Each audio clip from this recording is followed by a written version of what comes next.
Technique easy এডুকেশনের পক্ষ থেকে শুভেচ্ছা অভিনন্দন, স্বাগত নতুন একটি গণিতের ক্লাসে।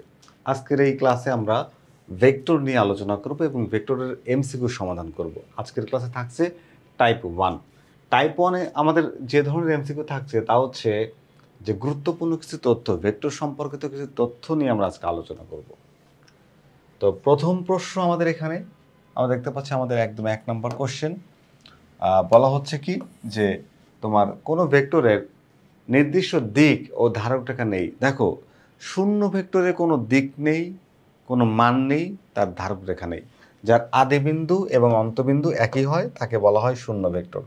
কোনো একটা ভেক্টরের যদি মনে করো এ একটা বিন্দু, এই যে এ, এখানে আবার আরেকটা বিন্দু আছে আবারও এ, তাহলে একই বিন্দুতে যার এ থেকে এর কোন দিকে কি বুঝবা দিক বলো তো? দুইটাই তো এ, তার মানে আদি বিন্দু শেষ বিন্দু এক, অথবা এরকম ঘুরে এসে আবারও যদি হয় এক, এ আর এ, তাহলে এইটাও শূন্য ভেক্টর।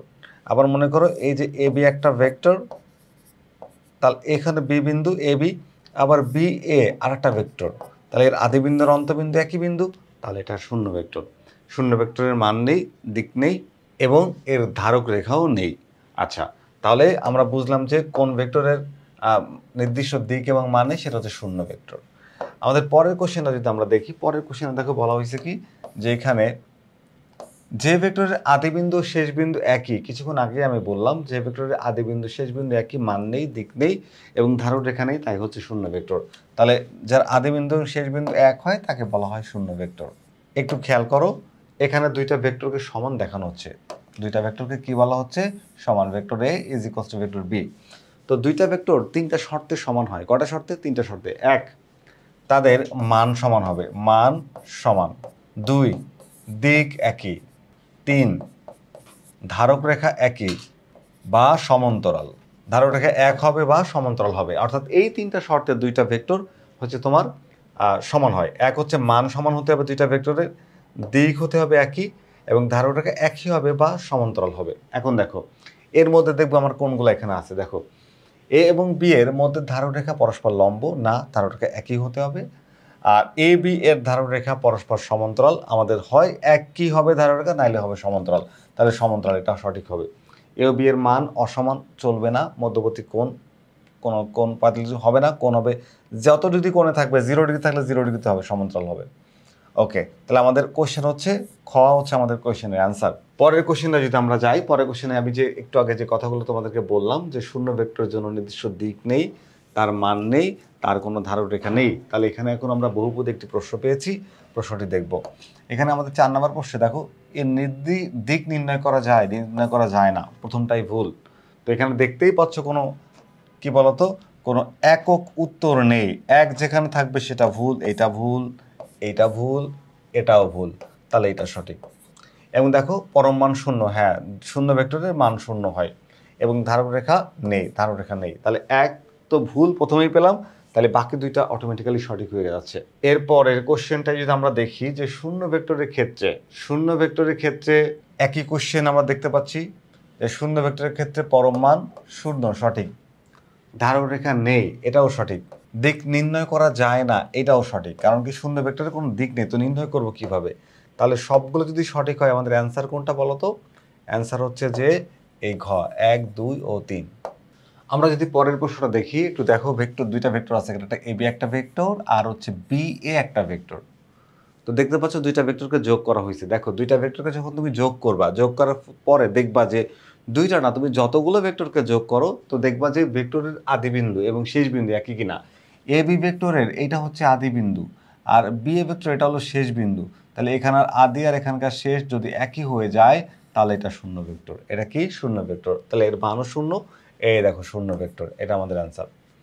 এখন একটু খেয়াল করো, এ বি সমান হচ্ছে এ ভেক্টর, তাহলে A B vector plus B A vector. দেখো এ বি ভেক্টর যখন আমি বলি তখন একটা এ বি ভেক্টর, যখন এটাকে বি এ বলা হয় তখন অ্যাকচুয়ালি মাইনাস এ বি ভেক্টর হয়, কারণ ডিরেকশন চেঞ্জ করা হয়েছে, তাহলে মাইনাস চিহ্ন। এইখানে মাইনাস এ বি থেকে আমি বুঝি হচ্ছে বি থেকে এর দিকে যার ডিরেকশন, তাহলে এখানে বি থেকে এর দিকে ডিরেকশন। তার মানে এটা তো যদি এ বি সমান এ হয় তাহলে এ মাইনাস এ সমান কি হয়ে যায়? 0। তার মানে এ vector minus A vector is equals two 0 vector. Answer হচ্ছে এই 0 ভেক্টর। আমরা যদি পরের প্রশ্নটি দেখি, পরের প্রশ্নটিতে বলা হচ্ছে কি আমাদের কোশ্চেন নাম্বার 8-এ দেখো এই যে এ বি ভেক্টর সমান সমান যদি এক্স হয়, ভেক্টর এ বি সমান হচ্ছে এক্স যদি হয় এর মান, তাহলে এক্স হলে এখানে একটু খেয়াল করে দেখো মডুলাস আছে, তার মানে হচ্ছে তুমি এখানে লিখতে পারো 3ab মানে হচ্ছে 3x। এখানে বি এ তাহলে উল্টা হবে, ডিরেকশন উল্টা দিকে, তার মানে হচ্ছে এ বি যদি এটাকে তুমি এবি লিখতে চাও তাহলে minus B A K AB লিখতে চাইলে কি করতে হবে, মাইনাস দিতে হবে। তাহলে আমি বুঝবো যে দেখো এর ডিরেকশন হচ্ছে বি থেকে এর দিকে, এখনও ডিরেকশন কিন্তু বি থেকে এর দিকে, কারণ মাইনাস থাকা মানে বি থেকে এর দিকে ডিরেকশন। তাহলে 3x থেকে তুমি 2x মানটা বসায় দাও এখানে উপরে 2x, তাহলে 3x থেকে 2x যদি মাইনাস করে কত থাকে বলো তো x, তাহলে x+2 হচ্ছে অ্যান্সার। এই ভেক্টরটার মান হচ্ছে এটা, আর এই ভেক্টরটার মান হচ্ছে এটা। তাহলে অ্যান্সার কত পাচ্ছি বলো তো, এই যে গ নাম্বারটা। ওকে, এর পরের কোশ্চেনটা যদি আমরা দেখি, আমাদের পরের কোশ্চেনে বলা হচ্ছে কি, দেখো 9 নাম্বার কোশ্চেনে যে এর বিপরীত ভেক্টর কোনটি, তার অপোজিট ডিরেকশনে কোনটি। তাহলে এই 5p ভেক্টরের বিপরীত ভেক্টর হচ্ছে -5p ভেক্টর, আর +3q ভেক্টরের বিপরীত ভেক্টর হচ্ছে এই -3q ভেক্টরের বিপরীত ভেক্টর হচ্ছে +3q ভেক্টর, ঠিক অপোজিট ডিরেকশনে থাকবে। তাহলে আমরা এইটা দেখে আমাদের অ্যান্সার আছে কিনা। তাহলে +3q -5p, এই দেখো +3q -5p, এটা আমাদের অ্যান্সার।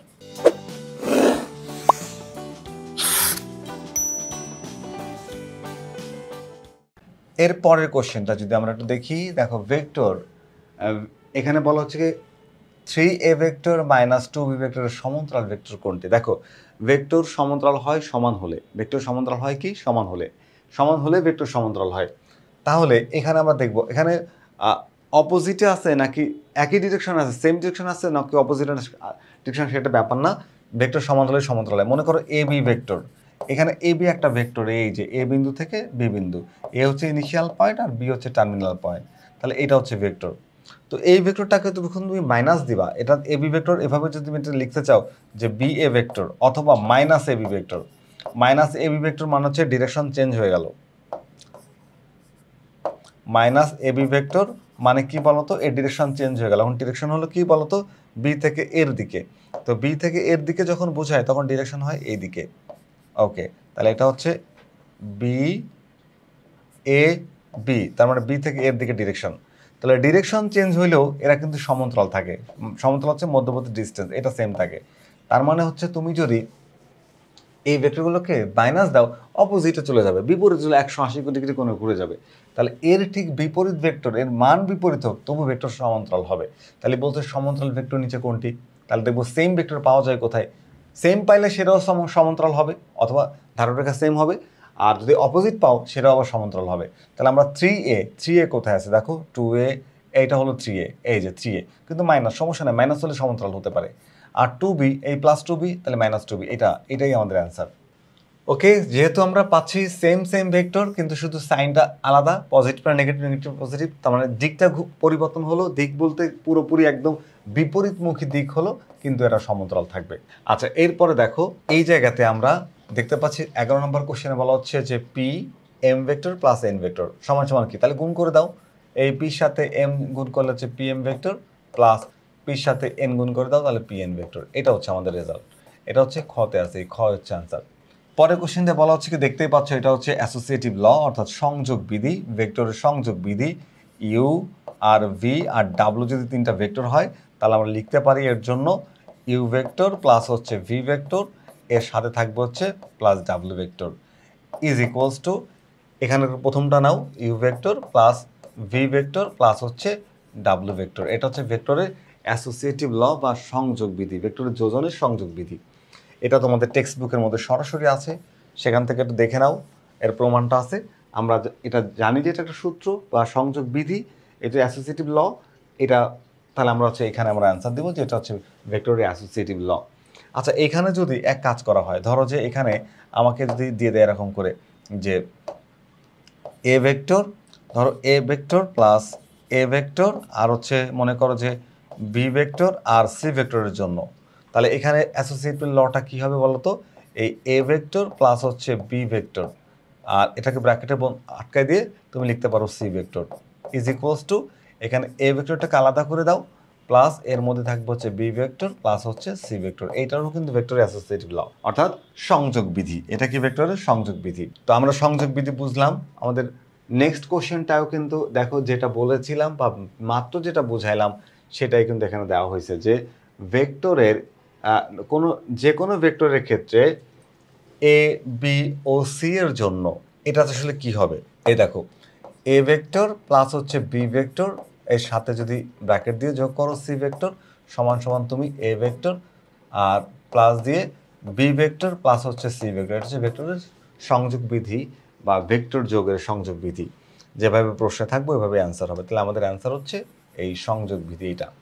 তো আমরা আজকের ক্লাসে একদম ভেক্টরের যে বেসিক গুরুত্বপূর্ণ তথ্য সেই তথ্যগুলো নিয়ে একটি পর্ব, যে পর্বতে আমরা হচ্ছে এই টাইপের মধ্যে মূলত আমরা এই টাইপের কোশ্চেনগুলো নিয়েছি, যেখানে হচ্ছে ভেক্টরের যে গুরুত্বপূর্ণ তথ্যগুলো ছিল সেই তথ্যগুলো নিয়ে আলোচনা করলাম। এই তথ্যগুলো জানা থাকলে পরবর্তী এমসিকিউগুলো সমাধান করতে বা ভেক্টরের যে গাণিতিক যে সমস্যাগুলো আছে সেই প্রবলেমগুলো সলভ করতে কিন্তু আমাদের অনেক বেশি হেল্পফুল হবে।